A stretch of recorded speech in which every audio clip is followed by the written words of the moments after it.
Hello and welcome to My Xbox and Me, episode 138. I am one of your hosts, MC Fixer, alongside the beast from the northeast, Gary. How are you? Every time with the raw, really? I guess I'm making it my thing. Well, we'll see. We'll see if it becomes a thing or not. How are you? Yeah, you. So I'm cracking on, surviving, doing well, playing video games. Yeah. Yeah. I'm in this weird, so I got sick after E3. Again, I need to quickly, before we start, thank you everybody that checked out any of my live coverage over E3. We had such solid numbers. The live reactions, the post-show reactions, the pre-shows, everything was perfect. It was brilliant. Tons of people in there chatting. Thank you anyone who took the time out to watch the shows with me. If you were new to it, I hope you enjoyed it. If you did, email in my Xbox and Me podcast at gmail.com. Would love to hear your opinions. Again, we'll give a shout out to Snowbike Mike, who was on the last episode of My Xbox and Me. Missed the meeting with Snowbike Mike yesterday, so I want to give apologies also on this episode to Snowbike Mike. Fell asleep. Gary, I was in bed. I was watching Queer Eye, which is that show on Netflix where they do people up and stuff. And I, for some reason, I do this thing where if I'm not interested, I'll just turn over. So I turned over and I'll usually play on my Switch, but I didn't this time. I just put the Switch on the side and just went to sleep. I was like, I'm done, Haley. I don't like this episode. Sometimes they're a bit much for me. Sometimes they get a bit much where I'm like, come on, this is too much for me. This one was the first episode of season 2. They were doing up a church. It was a bit much. It was way too sappy. I couldn't do it. So, sorry, Snowbite Mike. Totally fell asleep. Still need to speak to you. But what the point I was trying to get at there was, anyone who did hear Snowbite Mike on the newest episode, what did you think of him? A lot of people had opinions in Twitch chat, how much they loved him and stuff. I want honest feedback. My Xbox and Me podcast at gmail.com. Honest feedback. I won't read all of it on the show because some of it doesn't need to be on the show, but I want there to be some feedback from both of us. So please give it to me. Gary. Yes. Should we, where are we at? Well, I feel like I haven't done this show in forever. It seems weird. Yeah. We're a bit rusty. Well, I'm not rusty, but I'm just I'm ill still. So this is what I was saying. I'm over, I've got like an E3 hangover. Where like E3 was so good, so much happened, so much hype. I streamed for like 50 hours in 3 days, had no sleep, and then got sick. And then I got sick and it absolutely just took me out of action for the whole week. So I've been playing a little bit here and there, but nothing too major. But we can do what we always do, which is this is My Xbox and Me, our weekly My Xbox and Me Xbox show. If you want it early, you can head over to patreon.com/mcfixer. The audio is $3, the video is $4. There are other perks and goodies like shout outs on other shows and stuff like that. You should go check it out. It's what literally keeps the lights on here. I've officially removing ads from all of my YouTube videos. So I'm going to just be literally the only way to support me financially will be through Patreon or donations or subs from Twitch and stuff like that. But that's a whole different thing. I'm just gonna get rid of ads. I won't monetize my videos on YouTube anymore. So fair enough. Something that I've been talking about it for a while, deciding what I'm gonna do. I'm already not eligible for monetization anyway. So I was like, why am I gonna keep running ads on stuff that I don't really care about? Maybe that will change again. Maybe, I don't know. But right now, I think that's the plan of action, to not monetize on YouTube. Gary, what's in your box? What have you been playing this week? Lots of small games or indie games. Okay. Like some of them aren't that small. The main one was probably Unravel 2. Thanks EA for releasing that. So you played completely by surprise. I played it. You played it solo? Yes, I tried a little bit of co-op, but I played through the whole game solo. So you finished it? Yeah, I finished it. What do you think? Very good. I really enjoyed it. I like the first one. It's not a massive change from the first one in terms of sort of like you don't get any new moves or abilities really in this one. The big difference is the fact that there's a second character. Yeah. Which does like add depth to the puzzles. To the the puzzles and stuff like that. So like when you know like did you play the first one? I played the first 3 levels of the first one, I believe. Right. So like, if you're doing a puzzle where you're swinging, yeah, or you're climbing up something, when you're doing that, it's like in the first one, it was always from like a fixed point because you always had it. This time, you can do it where the other character's just like holding the thread because you're attached. Got ya. So it's like having a mobile anchor point. It makes the puzzles a lot more dynamic. And I had a lot of fun with it. Overall, good game. You liked it? Overall, a good game. Yeah. Plus, you can customize the Yarnies down, like change their heads and their eyes and their colors and stuff. My biggest thing about that game when they showed it was they showed Unravel 2, and then like the second part of the Unraveled at the bottom should have been blue because it was red and blue. I didn't get why it was all red. I was like, well. So okay, you played through it because I know there's people out there that were, especially in my chat when we was talking, were a little bit upset that this was a co-op game. Like it looks like a majority co-op game, but you're saying you played through it solo. No. Is it more like a brothers type situation?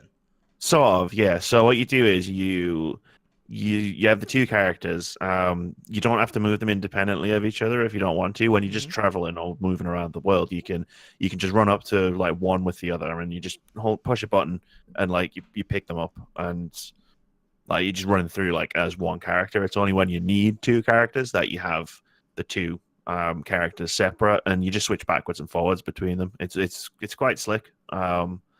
It never really caused me a problem, and there was never a point in the game where I was like, damn, I really wish I had someone else to be playing this other character. It's like it was always fine. Okay. I want to talk about the challenge levels as well, though, because they're new in Unravel 2. So like Unravel and Unravel 2, like the stories, they're not that difficult. You have to think about what you're doing, but you're never really like massively challenged. Whereas like now you get these optional side levels. I think there's like 20 of them in the game that are just super difficult, massive brain teasers, or they require like super reflexes, or stuff like that. That's so good. They're so much fun. They're fun, yeah. Yeah. If you like a challenge, if you like rage-inducing, snapping a controller in half. That's a no. Big no from MC Fixer. That's a big no. No, thank you. No, thank you. It's good that they didn't put that in the main game, though. Cool. So yes, people should buy this. No, people should wait. Yeah, definitely. If you liked Unravel, buy it. If you're on the fence and you've got EA access, you can get like the first level or two for trial. Yeah, that's what I did. Try it out. Yeah. Okay. Fair enough. What did you like? Because we haven't really spoke about E3. This show, we've got news, don't get me wrong. We might not get to the news. I'll decide later. Because we haven't really spoke about anything other than Xbox. We didn't speak. You wasn't on the From the Gamers podcast, which is the new podcast that I've done for multi-platform. So it talks about PlayStation, Nintendo, Xbox, everything. PC. Not mobile, maybe. I'm playing a couple of mobile games, so maybe. I'm playing Pokemon Quest at the moment, but that's not for here on there. So if you want to hear my thoughts on other things other than Xbox, youtube.com/mcfixer, or on podcast services, SoundCloud, iTunes, From the Gamers. Which, now I say the name, it sounds way better than when I first thought of it, I'll be honest with you. It's a good name. Yeah, so what did you think overall for everybody? Like, EA, did you like EA show in the end, or not really? Not really. It was fine. It wasn't great, but I always see EA as like a warm-up. Like they're like the warm-up back to the rest of E3. Because they're not actually part of E3. They do their own thing a day before. So exactly. Yeah. I mean, the show was good. I liked Unravel. I liked the other indie game they showed. Where they got that woman out on stage. I can't remember the name of it at the moment. No. But the only really like missteps was really the anthem reveal at the end, which was just like shockingly devoid of information, considering it was half an hour long. You didn't like that? I did not like that. I liked the presentation of it. I just didn't like the fact that they literally phoned in. Andrea, who's a huge BioWare fan, who's excited for Anthem, wasn't allowed to ask the questions that she actually wanted. 100%. It was definitely not Andrea's fault. But yeah. Like just the presentation and the way they did it was fine. Like it would have been fine if they had bothered to like care, because it almost felt like they didn't really care like what was going on. And like you could look at the footage of it as well, and like it was the same like little bit on repeat, and then like it was concept art, and it was just like I need to know more about this game, and I'm not really getting anything. Fair enough. Well, there's a ton of news that has just come out about that. I didn't even include it in this week's show. There was the Anthem AMA done on Reddit, and IGN have got a brilliant article up. It's like 105 new pieces of news about Anthem. I couldn't fit it in on this show. I was going to include it on the news just to let you guys know to go and check it out. You've got to go check it out. I read through it this morning, so definitely do. But they didn't just do that at E3. Yeah. It was much. It was a lot. So, what's in your box? Back to that though. What else have you been playing? Vampire. Okay, yeah. I can't remember if I talked about this on the last podcast. No, you haven't. It's very boring. It's a very boring game. Wow. The combat's not great. Which I kind of figured, like, from seeing it at like E3s and like seeing like trailers and demos and stuff, I was figured the combat wouldn't be great, and it's not. But nothing else is really that great either. Like, it's got this really interesting premise. That sucks. I know. I was really looking forward to this, where it's like all the NPCs like matter in the game. Like if you like learn about them, and they've all got secrets and stories and stuff that you can find out. Yeah. And if you like start killing them, like they've got relationships with each other, so it'll like start affecting the different districts in London, and it's all really, really cool sounding stuff in theory, but in practice, most of them are really, really boring. Characters. Like, and the main character is incredibly boring. Correct me if I'm wrong. Not played the game, only seen things, so don't have like a strong opinion on it either way. But it's definitely AA, not AAA, right? It's definitely AA, not AAA. It's not. It's made by Don't Know. It's published by Focus Home, so it's in that sort of in between space. So I was expecting. So have you finished the game?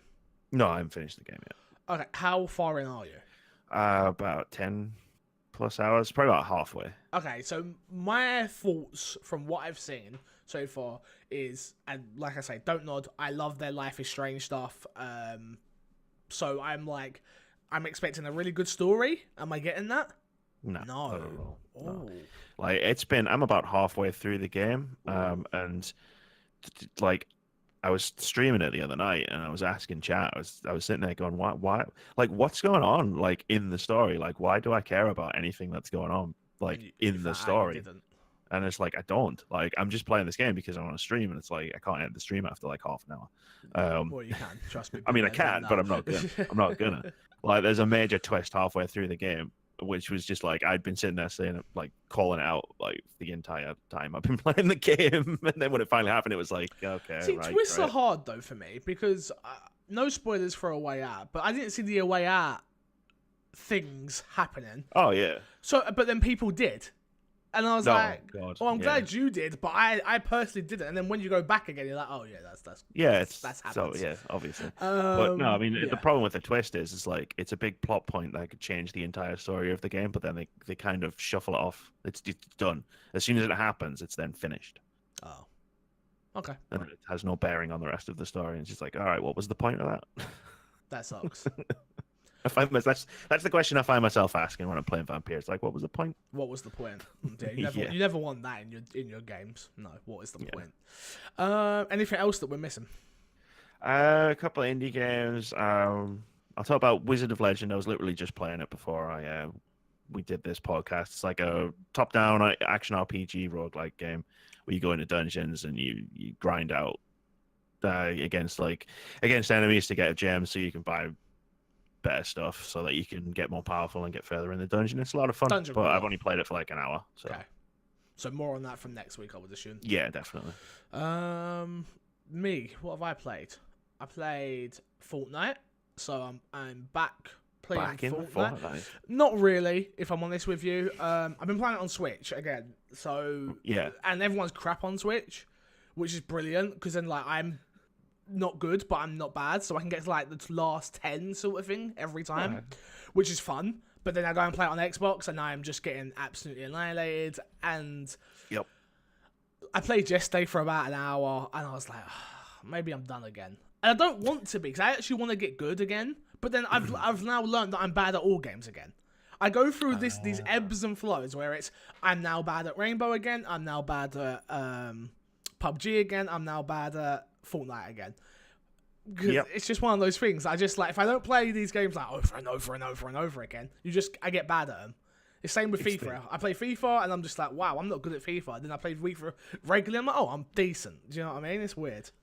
It's a case of like doing this, like streaming and reviewing games and stuff. It's like play so many games and you go back to one. It's like, oh my god, I've forgotten how to play this game. Well, speaking of that, I played Fallout yesterday as well for about an hour. Oh, wow, really? On stream. Yeah, because I've got the DLC, just never got round to it. And I couldn't remember how to open the map. I couldn't remember how to do anything. I'm tapping all the buttons. I started with the Vault Tech one, which I shouldn't have done that because it's just building a vault, and I'm like, I don't want to build a vault, and it's like, oh god. But then I'm shooting things, and my guns are not that powerful. I'm like, wait, I swear this was the best gun when I left, and now I come back, and it's like, oh, and literally at the end of the stream, I literally put all of my stuff in the box. I was like, next time we come on, we are going to sort through everything, so I know what my loadouts are, I know what the buttons are, and then I'm going to go and do the Far Harbor DLC. That makes sense. Reorient yourself in the game. Super painful. Super painful.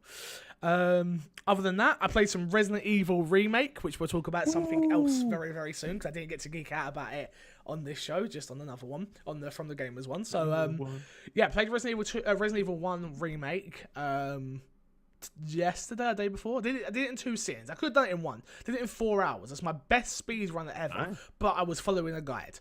So I was trying to get it in under 3 hours because the guy did it under 3 hours. I did it in 4 hours and 7 minutes. So I'm not. It wasn't bad at all. Which if I would have, I think the thing I did, there was a few things I did wrong. Which I did it on normal, which I should try and do that on easy. If you're speedrunning, if I'm speedrunning for that achievement specifically, I think I need to do it on easy just for that achievement. And I had so much shotgun ammo, magnum ammo, and grenade launcher ammo. I just didn't use because I was scared that I was going to get to certain points. And I was like, because I didn't remember the game. And then I remembered it. I was like, oh, this game on easy and normal is easy and normal. It's only on hard where the game is ridiculously hard. So, yeah. So I've been playing that. I'll announce it here real quickly. I'm very lucky. I'm going to a Capcom event tonight. If you're there at Loading Bar to go and play Mega Man 11, Street Fighter versus whatever this new Street Fighter game is. Is it 5? With Cody. Yes. And I'm going to be playing Resident Evil 2 Remake. So expect videos up on the youtube.com/Fixer channel. Don't get me wrong. Happy for you that you're doing that. You're a fucking bastard, and I hate you. I'm not really a bastard. If you lived in London, you'd be coming with me, but you don't. I want to play those games. Don't live in the middle of nowhere. It's not the middle of nowhere. It's the top of nowhere. Don't live in the top of nowhere. That's your problem. Come and move to London. I'm telling everyone, just move to London. Everyone, just come. Just come. Everyone hates London, so it's never going to happen. So. I don't. Yeah. Beyond that, anything else you played? No, not even like Overwatch or anything like that, man. I didn't play any of it. I think I played it for like 20 minutes yesterday, and then I was like, don't want to do this. Not in the mood. Well, let's move on to the topic of the show then this week, Gary. This week's topic of the show is an interesting one, actually. I posted it on Reddit, because I don't really use Reddit like to post things, because I just post it on the My Xbox and Me Facebook group. I was like, oh, do you know what? I got this one early enough. I posted this on the Reddit, and it went to the top of the Reddit page. So my Reddit blew up. I was like, why couldn't this be one of my videos? But, I'll take it either way. Top of the Reddit page, yeah. Maybe people will like me finally on Reddit, because they hate me. But Microsoft says it's no longer planning to support VR on Xbox. Microsoft have completely pulled plans on bringing virtual support to the Xbox. In an interview with GameIndustry.biz, Microsoft's Chief Marketing Officer of Gaming, Michael Nichols, said that we don't have any plans specific to Xbox consoles in virtual reality or mixed reality. Nichols goes on to say that PC, quote, probably the best platform, end quote, for virtual and mixed reality, and that Xbox, quote, our focus is primarily on the experiences you will play on your TV, end quote. Gary, what do you make of this? There's a lot. There's like a few different bits to actually unpack in there. There is. They're not focusing on mixed reality, so I guess that HoloLens demo was all flash and no. I think it was. Look what we have. This is really cool. Which, number one, it was really cool, 100%. And they do have it. But I think I remember the HoloLens when it come out. It's like 3,000 for a dev. Oh, it was thing. It's like £3,000. It's like no one can afford that. Yeah. The business release, the first release, is always like super expensive in tech. Yeah. But I mean, I'm not surprised by this. No, but the big one here is obviously VR. I right now PSVR is having like a huge sale on it right now. I think it's like £200. You get a PlayStation camera with it. In some bundles, you can get Move controllers, and I keep getting ready to do it. I keep just getting. I want it. I do want it. When me and Haley first saw VR, we were blown away. I played on PSVR, I played on Oculus, and I played on Samsung Gear. I played on them all. Samsung Gear being my favorite of the three. If Samsung Gear, is it Gear or is it not Samsung? Gear VR. Samsung Gear VR. Is that like the top one? Oh no, that's the mobile one. The HTC Vive. Not the mobile one. It's HTC Vive. That's what I'm talking about. HTC Vive was my favorite. Yeah, that was like a really game-changing experience for me. All I've heard from people that own PSVR though is complaints. Really? That they like it, but they don't like setting it up. They like it, but it just sits on their side. They like it. It's too many hoops to jump through to actually use the damn thing. This is the problem with us doing an Xbox podcast. If I'd been talking about PSVR, I wouldn't have been just complaining. Well, good thing this is an Xbox show. So bring it back. God damn it. So I've always wanted to jump into VR, and I was really like waiting, hoping that Xbox would finally get there. I'm not super let down by this, but I feel like this is just another thing Sony has over its competitor. It has sales, it has a number of other things, doesn't have crossplay. It has a number of other things, but this is where like when the exclusive raz happen between fanboys, it's like, well, this just adds a ton of exclusives. So I don't know. I'm if Microsoft don't believe in it, I'm glad they're not doing it. Number one, because it means they're not going to waste my time and my money on something they're not going to support, they don't care about. It's just tacked on, which we've seen a light support by Sony so far on their VR. I wouldn't want that. I would want like all in. I would want like a Gears of War experience, a Halo experience, a Conquer experience. I'm chatting crap, not on Conquer. No one cares. Conquer VR would be pretty interesting. But do you know what I mean? Like I would want the first party experiences, which is something that Sony have not offered. They haven't offered Uncharted and stuff like that. But where do you fall? Are you upset that Xbox are not doing VR on the Xbox console? Nah, not really. I mean, I wasn't surprised. I never thought they would do VR on the Xbox. But Todd Howard said it. Todd Howard says a lot of things. He does. Todd Howard at E3 just gone took the piss out of himself because they constantly announced Skyrim and then fucking released and like talked about the next Elder Scrolls game coming on mobile. Like all real things that happened. But no, I mean, like, I'm not just, but I have a PSVR, and my friend has an HTC Vive, so kind of, like, I get my fill of VR games, and I don't know what Microsoft would really bring to the table for their Xbox, like, for their exclusive stuff. Yeah. Because they're probably not going to do, like, a Gears experience and a Halo experience, and, make Sea of Thieves in VR, stuff like that would be really cool. But even saying that, I don't think I actually do want experiences. I want games. 100%. So I'm wrong in even what I'm saying. I want a Gears experience. No, I don't. I want a Gears game. Yeah. I want Gears War Tactics, and I can put the people down. But even that, I don't know if I could do that for hours on end. So.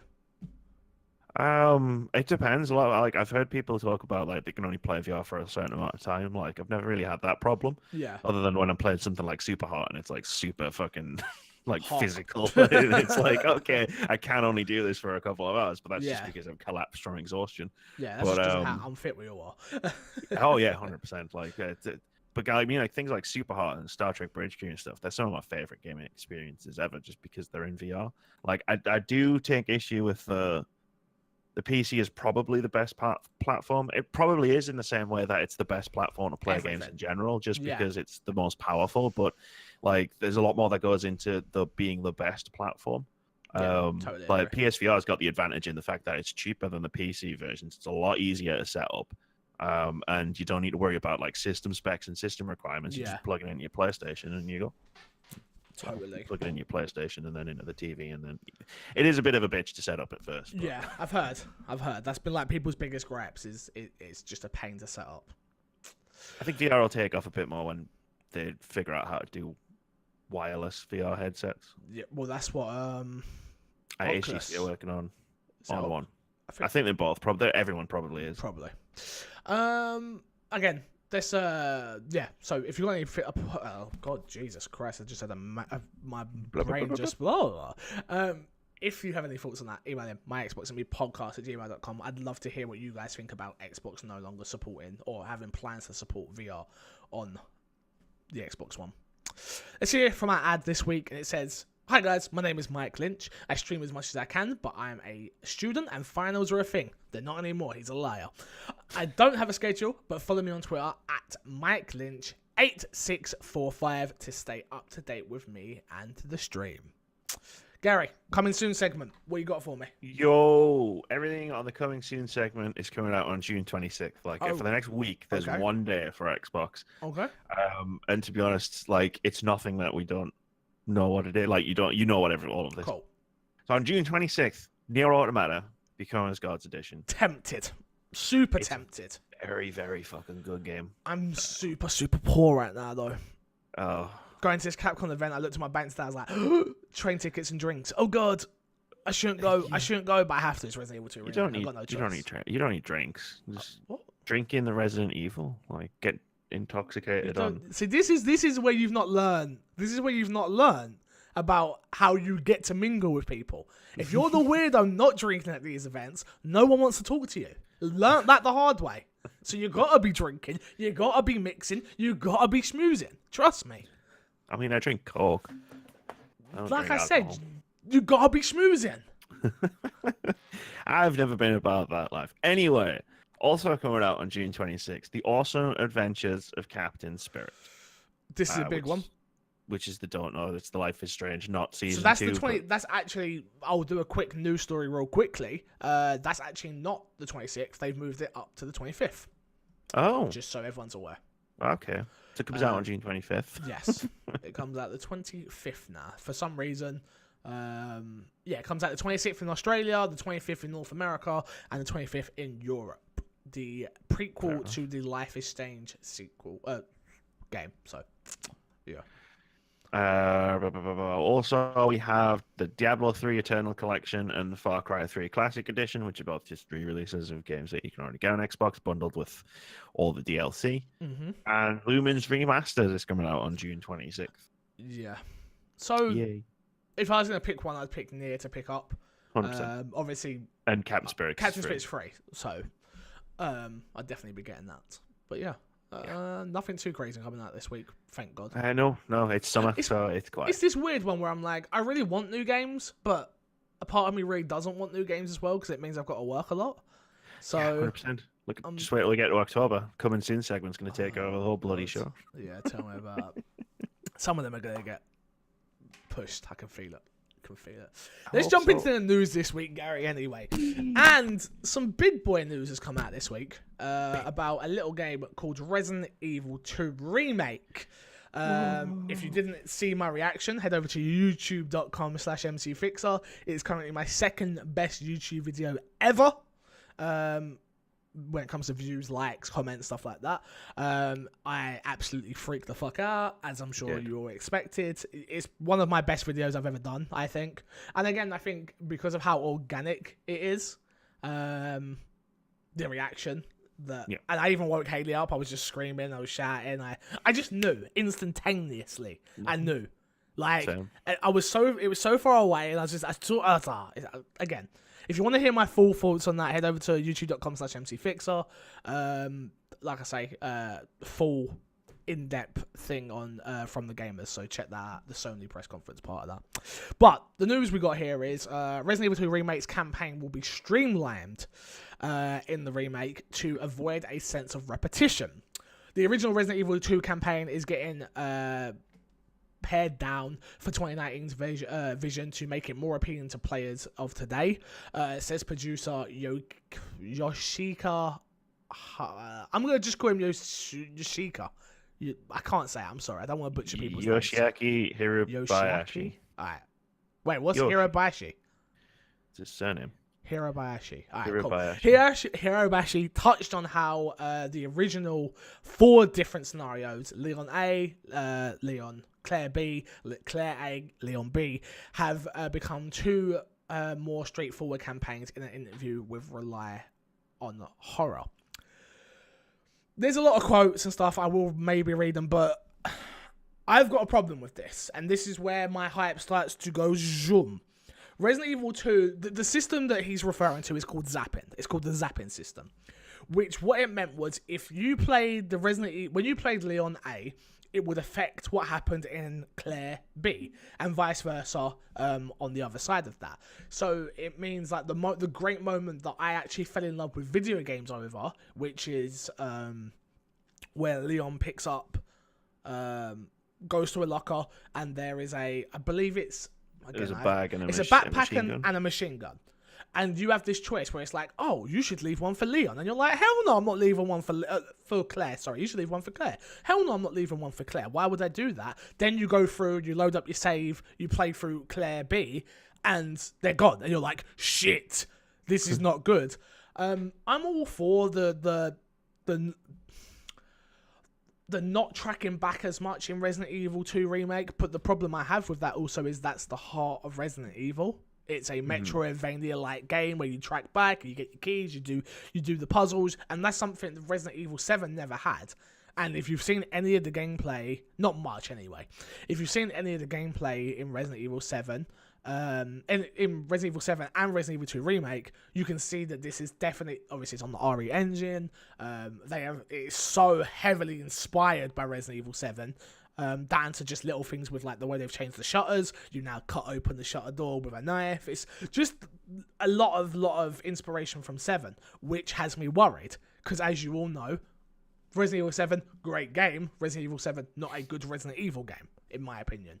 So it's a hard one for me. It's a real hard one. I feel like it'd be really unfortunate for them to rip the soul out of this game, where they've done such a great job with the lighting and the atmosphere so far. Well, I've watched everything, and I've broke it down. I've literally, I'm sure some people have had it. Crash has had to go at me on a number of occasions saying you have ruined this game for yourself already, because I'm like, oh, that's where the shop's going to be. Oh, this is going to be this. I know all of it. Oh. I really hope they don't rip what made Resident Evil 2 a fantastic game out of it, which is the zapping system.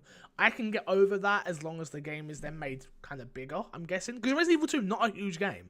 No, I think I finished it like a speed when in my like brief dalliances with speedrunner. I think I did in like 2 hours at one. Yeah, one but point. Resident Evil games are designed that way though, which is fine. I've got no problems. I think like if you watch any speedrun, it can be done 2.5 hours. You can get it done. Some people can get it done in an hour, stuff like that. If you know what you're doing, and that's literally skipping everything, skipping all the files, stuff like that. So it can be done. But if you're taking away the streamlining it so much, is that then mean? So it then means you're going to miss out on huge chunks. Resident Evil 2 story already has a certain problem where you can miss, if you play as Leon, you can miss even meeting Sherry throughout like most of the game until the end, and he's like, oh hi, like he's like, Sherry's just there and he knows who she is, and like, motherfucker, you never even met. Like, what the fuck? Like, don't get me wrong, the game has problems, so I hope they're gonna streamline it and make the story make a lot of sense in the way they're doing it, and I still want the stories to cross paths. I think the stories will still cross over. Like, when you play like this, because there's only 2 campaigns still, and there's still going to be a Leon campaign and a Claire campaign. I think they'll just cross over. I think what they're doing is, the best way I can sort of think to describe it, even though this probably isn't like wholly accurate, is one of the campaigns will be the A story from Resident Evil 2, and one of them will be the B story from. Well, Leon will be A, Claire will be B. That makes it'll be something like that. Sense. Like, one of them will be fighting, the tyrant. The other one will have the fucking Mr. X guy that drops through the ceiling. Have you seen the hat he's got on? Which takes he's got the hat on, which takes inspiration from Resident Evil 1.5, which was then scrapped because that was meant to be 2. Dude, I get super nerdy with this shit. You need to do like a 5-hour like Resident Evil breakdown. Literally, I said to Haley, I was like, Joe, what? I might just quit my Xbox and me and just become a Resident Evil YouTuber.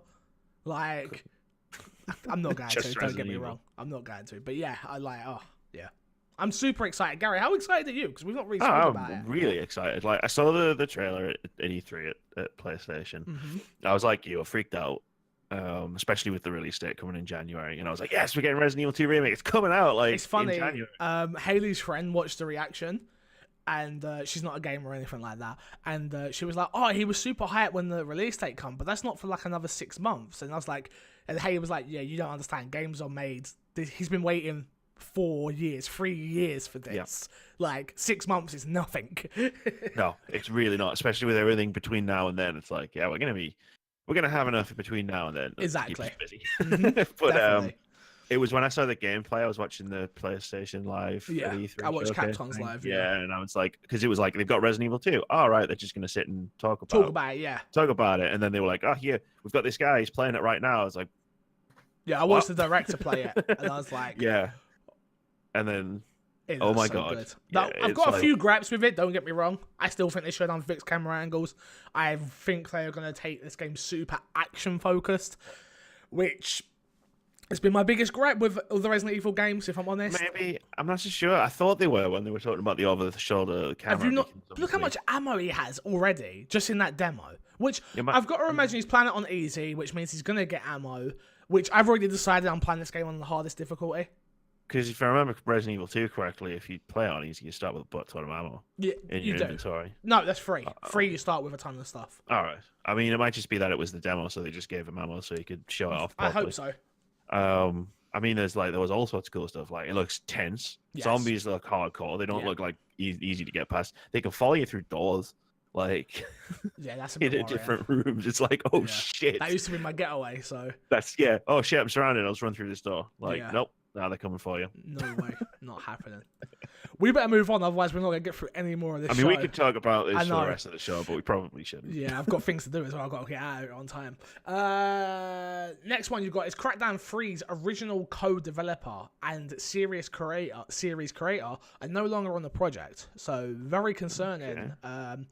This is a full-on article over on Polygon. Go and check it out. I'm only going to read a tiny bit of it, which is a quote, which says, Booty confirmed that Microsoft is no longer working with Jones on Reagent Games on Crackdown 3. Quote, we're just working with Sumo Digital right now, end quote, said Booty. Quote, that's our main development partner, and as you know, I'm sure you know any game has got a number of folks that come in to help us with content and some development, but Sumo is our main partner on Crackdown, end quote. So you've got a few things going on here. Again, I implore you all to go read the article over on Polygon. As someone who's not a huge Crackdown guy, this is sort of to me, I wasn't even going to put it in the show, but I thought I've got to. Big Xbox. It does nothing for me. It doesn't matter to me. I don't care. But losing the series creator is like a huge thing. So I'll be interested to see how this game turns out. Yeah, I'm really interested to see how it turns out. I'm more interested. I'm waiting for like the Jason Schreier article from Kotaku to find out what's been going on behind the scenes, because it's been delayed like 3 times. It was meant to come out like 2 years ago. Mm-hmm. So it's like coming out for another like 8 months. So I'm really like interested to see, like, to find out what went on behind the scenes. And this just adds fuel to that fire. Yeah, 100%. Does this worry you at all? No, but I was never like. I liked the trailer they showed at E3 for Crackdown 3, but it was just because I think 90% of that was Terry Crews. 100%. So it's like, like the game itself, I'm like, yeah, okay, I'll play it and I'll go on with an open mind, but yeah. Some quick Gears of War news. We've got a couple of little tidbits here. We've got Gears of War 5 will target 4K 60 FPS on the Xbox One X across all modes. Quote from Rod Ferguson says, our target is always 60 FPS, and we believe with everything we've done, the learning we've taken from Gears 4 and the optimization, we'll be able to do beyond that. That's exactly where we're going to be doing 60 FPS at 4K. The new technology of this generation has been fantastic, end quotes. I'd expect that from a first party 60-40. Yeah. 100%. As long as it fits the games, which it does, I think it does with Gears. Not sure about all modes. I don't think they'll hit on that. But definitely story. On the single player, it should be doable. Yeah. It should be doable with the X, but and then the next quote we got here is from Rob Ferguson as well, talking about the PC. Which again, Gary, I've always been weird about PC and Xbox and my Xbox and me, because I feel like Xbox is a console, but it's not anymore. And I feel like that's something we're gonna have to transition into as a podcast, as people of this show. The Xbox is now gonna be a streaming platform. Is going to be on PC. It's going to be like a whole. So you are going to get a few more PC stories now on this show, which we have here, which is, quote, having a great game that we're building from the ground up for PC means players will be able to take advantage of all types of different PC optimization options you'll be able to make it quite high. It's still reasonably early, but we can assure you to get 120 FPS. It's obviously going to be a matter of hardware that you're using to get that, but it'll be able to scale up if you have hardware that can push it. End quote. I remember just reminded me of a story from EGX when they were showing off Gears 4. Gears 4 a couple of years ago. I just remember there was a huge line for the Xboxes, and there was a small line for the PC. So I was like, I'll just play on PC. I went around, sat down, broke it, got moved to a different terminal, broke that one. So when you're saying like, oh yeah, it depends on the hardware, yeah, it really does. I can't wait for Gears of War, dude. Like, seriously. Gears 5. I'm looking forward to it. The next piece of news we got here that I've not wrote down is it is called Gears 5. They have dropped the of War. It's Gears of War is the franchise, and now they have different games in it. So it's Gears Pop, Gears 5, Gears Tactics. I think it's a smart idea. We all call it Gears anyway. So, yeah, we all call Gears 4 Gears 4. So yeah, it just makes sense. So it just makes sense. So yeah, Gears 5 is now known as Gears 5, not Gears of War 5. Can't wait. Just so we're all aware. For all three of those games, I can't wait. Even Pop. Oh. I love that reveal so much. I'm definitely going to try and play it. Like, that was next one we got is a huge one, which I alluded to earlier. Minecraft on Nintendo Switch gets Xbox Live achievements and gamer score. What? The new version of Minecraft is out on Switch. Features crossplay with Xbox One, Windows 10, VR, and mobile devices. Plus, the Super Mario Mashup Pack is out. If you already own Minecraft on Xbox or Switch, you can update to the new version for free, which I have done. Brand new achievements, everything like that, which is, me and Chris were mucking around, and he was like, let's play together, cool. He downloaded the new update, and he was in the alpha, so we couldn't actually play together. But, I realized there was new achievements, and I was like, I'm back. I'm back, baby. Let's go. Minecraft streamer again. I'm back. Minecraft on any Bedrock platform, Minecraft on Nintendo Switch supports Xbox Live achievements, gamer scores, and this is probably the biggest addition because it's the first time the feature is available on a competing console. Yep. This is huge. This is huge. Big. I remember them saying how it would work with being able to do the crossplay was you would need a Microsoft account on the Switch or like in your Minecraft. You have to log into it or something like that. Yeah, so it makes sense that they would easily be able to put the achievements and the gamer score over on the Switch because it's part of that ecosystem, not the Switch's ecosystem. Yeah. But it is really, really, really fascinating that this has happened. Like you get Microsoft achievements and Microsoft gamer score if you're playing your Nintendo Switch. Like, all right, wow. This is what I've wanted forever. Like, and I'm sure PlayStation fans would want that for trophies if they could have it. So 100%. But they don't want to. But they can't. So I've been loving Twitter, Xbox, and Nintendo. Just like, we should play together. Let's build, yay, friends. It's like friends. I put something on Twitter yesterday saying that if a mum come up to me today and asked me what console should I buy my kid, I don't think in my conscious heart I could tell them to buy a PlayStation right now. Yeah. And everyone's like, oh, you're an idiot. 80 million sold. I went, yeah, but a mum doesn't know that. A mum just cares where her kid can play games. Her mum doesn't care about God of War. Doesn't care about Horizon Zero Dawn. Doesn't care about Detroit. Doesn't care about a single Last of Us. All these games that we care about, doesn't care. They care about Fortnite and Minecraft. Where can you play with the most people on Fortnite and Minecraft? On a Switch or an Xbox? Or a PC? But I'm not going to say it's a PC. I'm not a nerd. No, you don't. I'm not a nerd. Not a nerd. So, I don't see why people were so like, oh my god, how dare you say that? And I love when people take things and then never read things properly. It's like, yeah, happens all the time. And then someone put, when wasn't Nintendo the place to suggest consoles to kids? When they released the Wii U. Whoa! Nobody bought a Wii U. I did.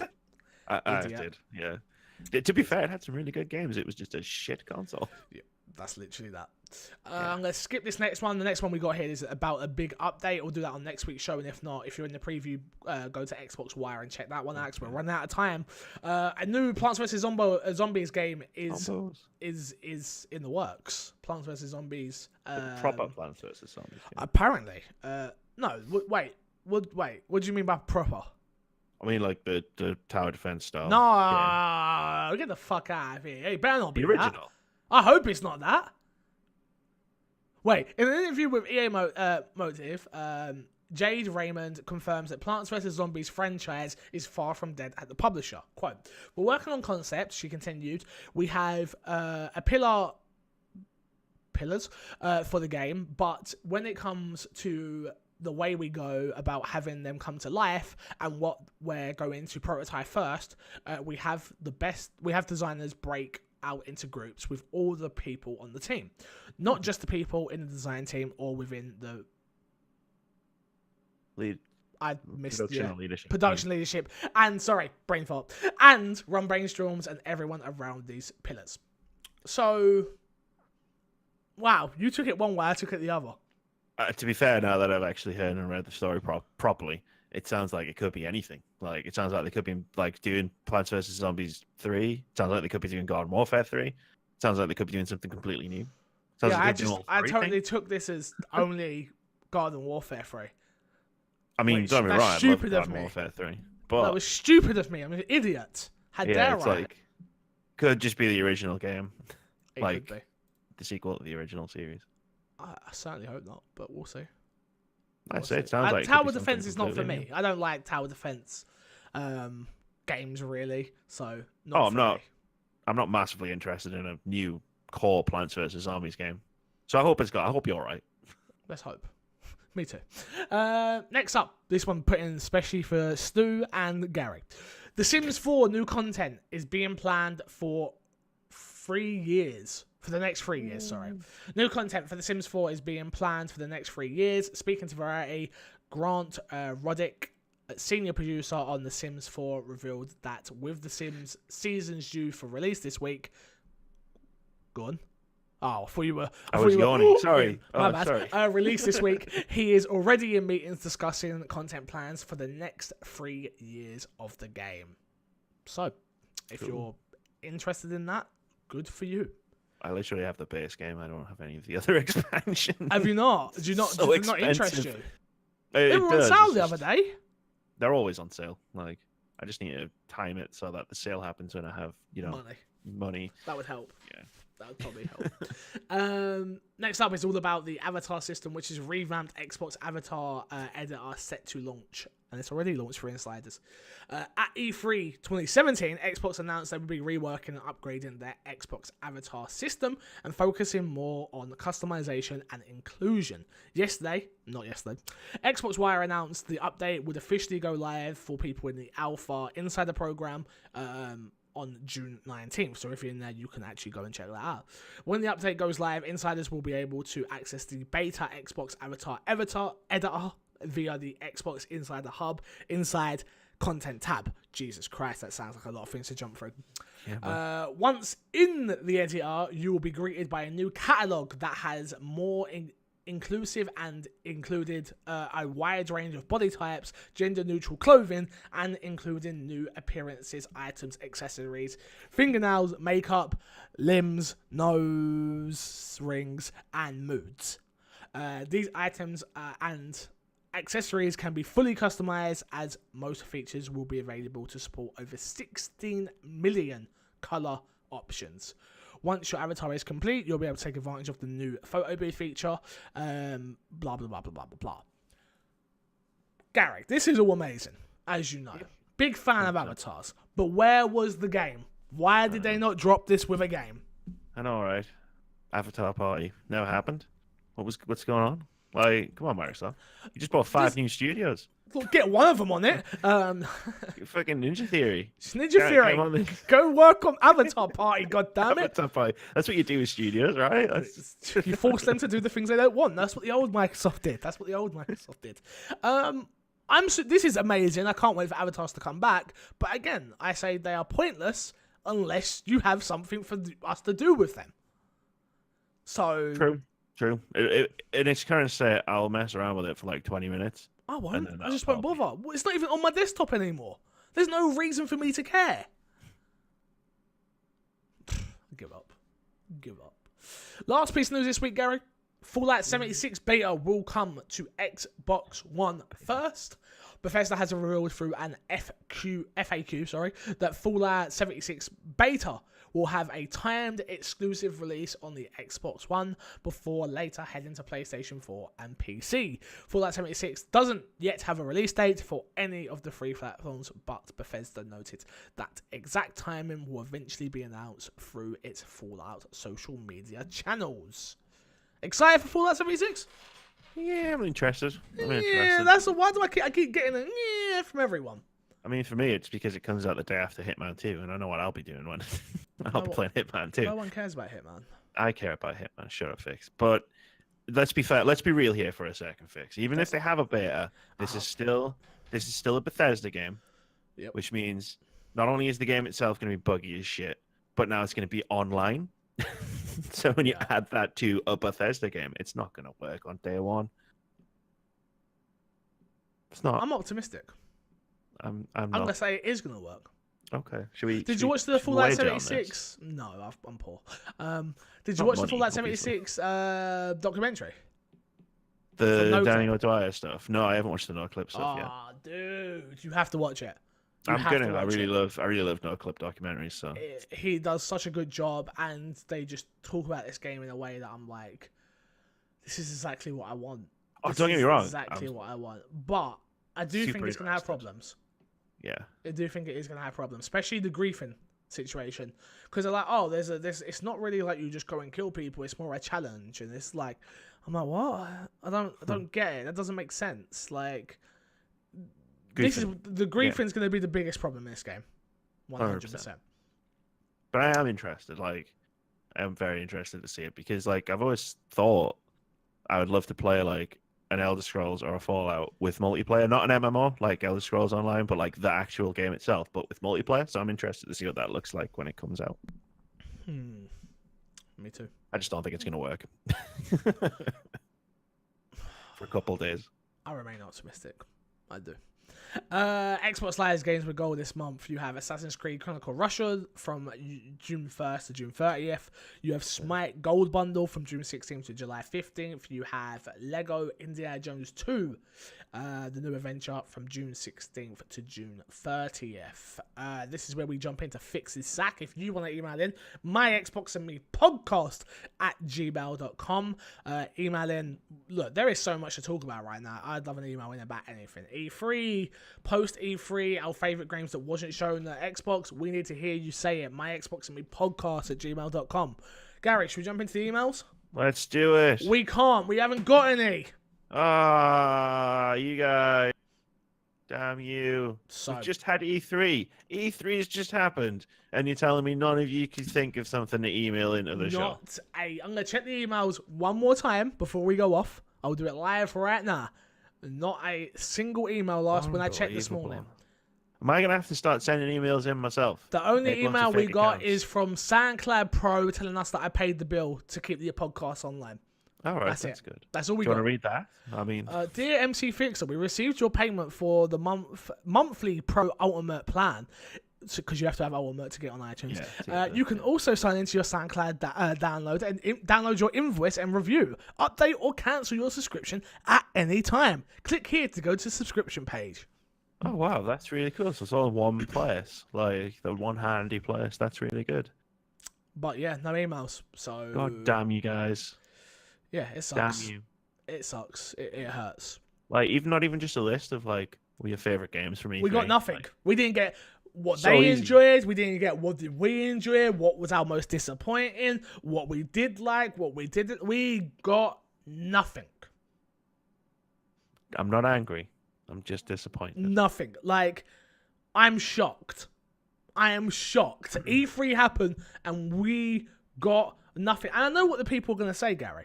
I know. It's going to be, well, Fixer, you didn't put in the My Xbox and Me Facebook group that we needed to email in. You've always got to email in. I'm done. What episode is this? 138. 138. So 138 weeks. And if you still need to be reminded, I mean... Very disappointed.